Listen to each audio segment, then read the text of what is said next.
Hi friends, 3 days back వచ్చేసి నేను ఈ గోంగూర విత్తనాలు వేశాను. సో లైన్గా వేసానండి, 2 lines చూసారా. ఇక్కడ ఒక్క లైన్ ఇలా ఎంత దూరం వేశాను. సో ఇక్కడ ఒక పెద్ద లైన్ వేశాను. మధ్యలో కలిసిపోయినాయో ఏమైనాయో తెలీదు, కొన్ని రాలేదు. సో మళ్ళీ కొన్ని విత్తనాలు తెచ్చి మళ్ళీ వేద్దాం అనిపిస్తుంది నాకైతే. వేద్దాం అనుకుంటున్నాను, చూద్దాం ఎలా వస్తాయో అవి. సో ఇవి వచ్చేసి గోంగూర విత్తనాలు. ఈ పువ్వులో కూడా చాలా విత్తనాలు ఉన్నాయండి. నాకు ఈ పువ్వు ముట్టుకొని తీయడం చాలా భయం. లాస్ట్ టైం తీసాకెళ్ళి చేతికి చాలా గుచ్చుకున్నాయి. సో ఇప్పుడు కూడా ట్రై చేస్తాను ఎలాగోలాగా. సో ఈ పువ్వులో కూడా విత్తనాలు ఉన్నాయి. కర్ర తీసుకొని ఇట్లా స్ట్రైట్గా ఒక లైన్ చేస్తున్నానండి. ఈ లాస్ట్ టైం కూడా ఇలాగే చేశాను. ఇలా చేసి పెడితే ఆ హోల్లో పెట్టేసి మట్టి మూసేస్తే వచ్చేసింది. 2 days కల్లా పెట్టేటప్పుడు చూపిస్తానండి. సో ఇవి నా చేతిలో కొన్ని గోంగూర విత్తనాలు. నేను ఫస్ట్ నుంచి పెట్టుకొస్తాను. చాలా లోతుగా అయితే తీయకూడదు, కొంచెం తీస్తే చాలు. తీసి కొంచెం పెట్టి మూసేస్తే చాలు. నేను కొంచెం చాలా లోపలికి ఏం వేయాల్సిన అవసరం లేదు. ఇట్లా వేసేసుకుని వెంటనే అక్కడ మట్టి కప్పేస్తే చాలు.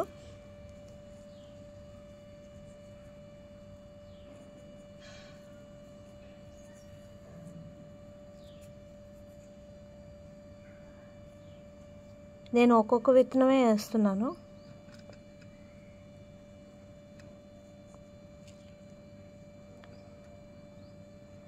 సో ఇంతేనండి, మట్టి కప్పేయడమే, కప్పుకుంటూ వెళ్ళిపోయి నీళ్ళు వేసేయడమేనండి.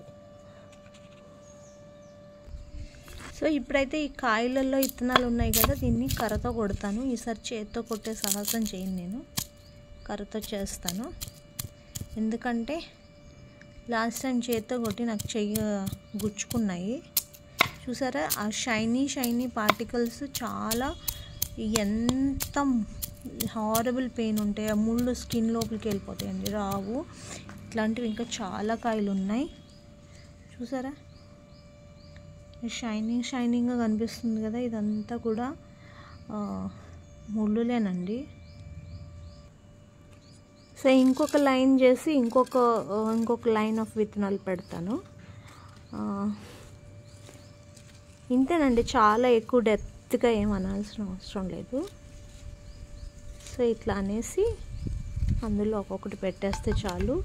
ఇవి 2 కాయల్లోంచి వచ్చిన విత్తనాలు. ఇంకా కాయలలో విత్తనాలు మిగిలిపోయినాయి. మీరు కొట్టేటప్పుడు గట్టిగా కొట్టకూడదు, విత్తనాలకు డ్యామేజ్ కాకుండా. విత్తనాలు ఏమైనా డ్యామేజ్ అయితే మళ్ళీ రావేమో అనిపిస్తుంది నాకు. సో నేను ఒక్కొక్కటిగా పెట్టేస్తాను. సో ఆ 2 కాయలలో ఇంకా విత్తనాలు ఉన్నాయండి. నేనేమనుకుంటున్నానంటే ఆ కాయలు వాటి పళ్ళంగా పెట్టేద్దాం. ఈసారి అయితే 2 వేసాను. ఈ లైన్ ఏమవుతుందో చూద్దాము. 2 అయితే వేసాను.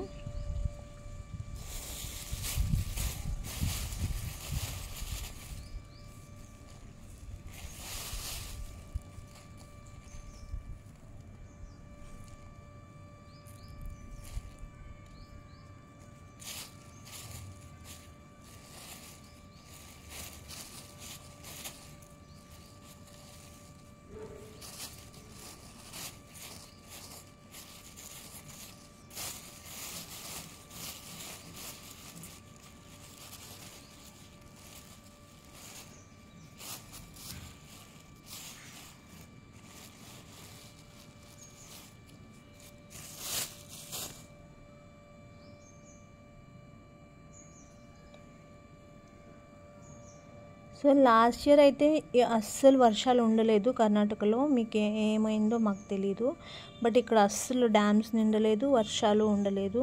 హోప్ ఈ సంవత్సరము వర్షాలు ఫస్ట్ స్టార్ట్ అయినాయి, బట్ ఏమవుతుందో తెలీదు. సో అందుకనే ఈసారి అయితే మాకు ఒక క్రాప్ కూడా లేదండి, ఒక ఈల్డ్ కూడా లేదు. పొలాల్లో కష్టం అవుతుంది వ్యవసాయం చేసే వాళ్ళకి. సో ఈ ఇయర్ ఆ ప్రాబ్లం ఉండకపోవచ్చు అని నేను అనుకుంటున్నాను. ఈ గొంతు కొంచెం పెద్దగా చేశాను, ఎందుకంటే ఇంకా ఇందులో విత్తనాలు మిగిలిపోయి పెట్టేద్దామని చెప్పేసి.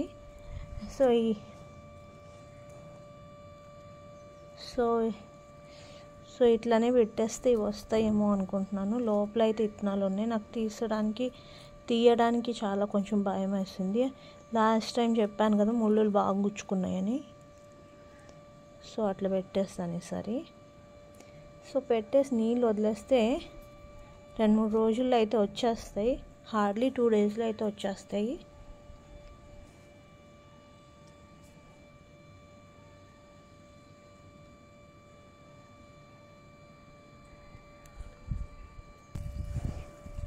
నీళ్ళు అయితే నేను అటు ఇటు కాకుండా మధ్యలో వదిలాను అనమాట, కరెక్ట్గా దానికి వెళ్తాయని చెప్పేసి. నీళ్ళు ఇట్లా వదిలేసుకుంటే బాగా వదిలినప్పుడు కొంచెం ఎక్కువగానే నీళ్ళు వదలాలి. సో బాగా వస్తాయి అనిపిస్తుంది నాకు. లాస్ట్ టైం కూడా ఇట్లనే చేశానండి. సో 2 డేస్లో అయితే వచ్చేసినాయి.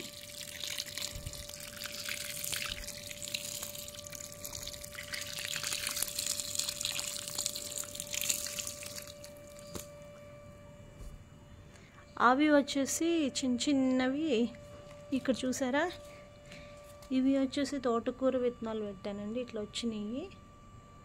సో గోంగూర అండ్ గోంగూర విత్తనాలతో పాటు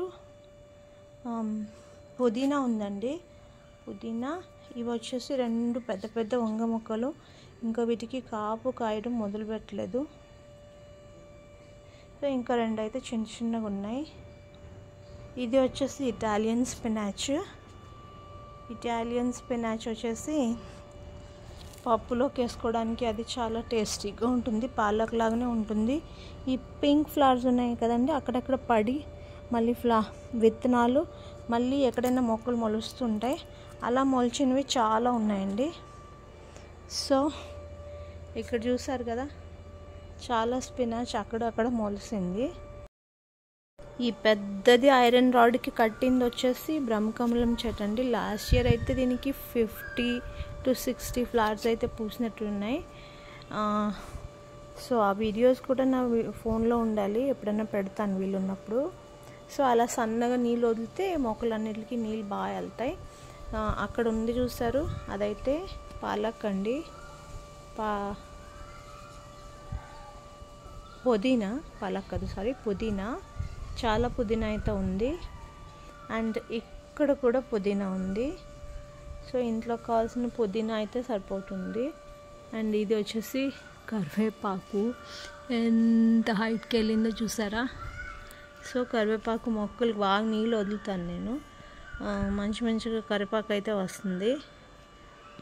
ఎక్కడ చూసినా కరివేపాకే, అక్కడ ఒకటి ఇక్కడ ఒకటి. అండ్ ఇక్కడ చూసారా, ఇక్కడ ఒకటి.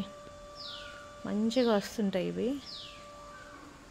సో కరివేపాకు ఉత్తగా తింటే కూడా హెయిర్ ఫాల్ అది కాకుండా ఉంటుంది కదా, అట్లా అన్నమాట. సో ఇది మా చిన్న మినీ గార్డెన్. మీకు నచ్చితే కనుక like, share and subscribe. Love you all. Bye bye.